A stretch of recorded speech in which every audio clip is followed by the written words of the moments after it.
If they kill El Presidente, I say El Presidente because we are banana boat, baby, at that show. Let's play a few clips. Go to Jenny for the rest of the hour. Take your calls, 800-25. Let's take your calls, people out in Facebook land. This is the Chongo. You know, I want to let you know, man, Facebook is censoring me. They banned me for 7 days for that post. I said, you're either a Nazi or a tranny. And apparently I've violated Facebook's terms of service. So they put me in the Facebook jail for 7 days, or my on-campus detention. So, you know, I'm taking time to reevaluate my strategy and the intensity information war that we seem to be going. You know, and this I actually got banned for 3 days before that for, instead of using the term people of color, I said, I used the term darkies. And they said the word darkies violates Facebook terms of service. So they banned me 3 days last week. So, in response to that, I'm joining a nationwide class action lawsuit against Facebook, and more information will be coming on that. But for now, what I'm doing is I'm regrouping under my alias Jimmy Pendrix. So if you see that friend, you might want to, that's my alias on Facebook. My alias of my alias, Mark Zuckerberg. Anyway, my strategy now is I'm going to start deploying a YouTube channel and get my message across. And then I'm going to be rebroadcasting it on my main Facebook page until I get unbanned.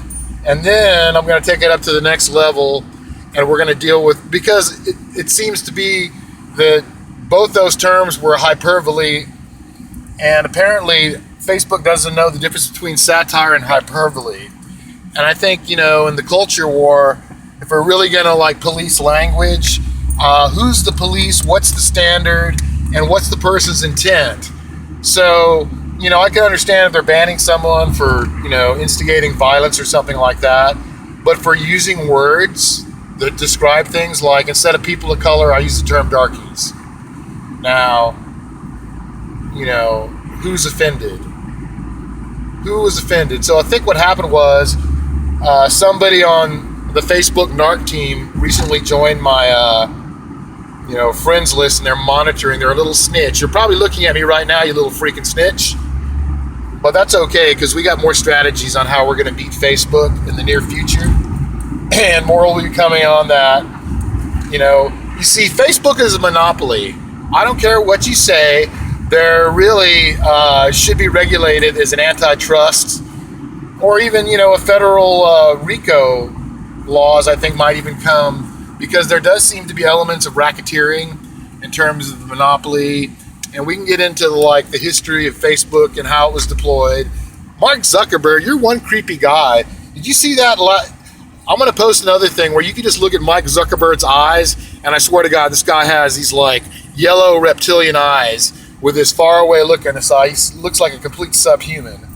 But in any case, you know, I'm sick of being, you know, I think it's time for me to come back out. I think I'm going to come up with a YouTube channel, because this critical juncture in our country's history and all the mimetic wars going on right now, it's really a terrible time for people that, you know, are exercising common sense to be silenced by these people that are protecting this form of, you know, authoritarian collective brainwashing. You know, it's just like this cult.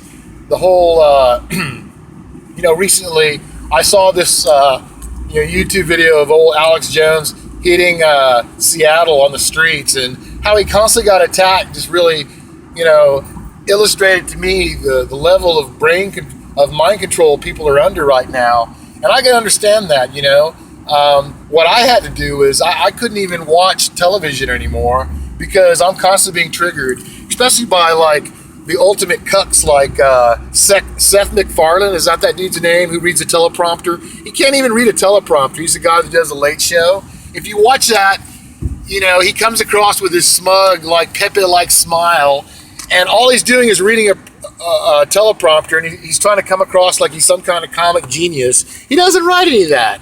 He's probably got like 12 Jewish guys in a room writing all this stuff, and all he does is read a teleprompter and act like he's some smart guy, and he's constantly ripping Trump.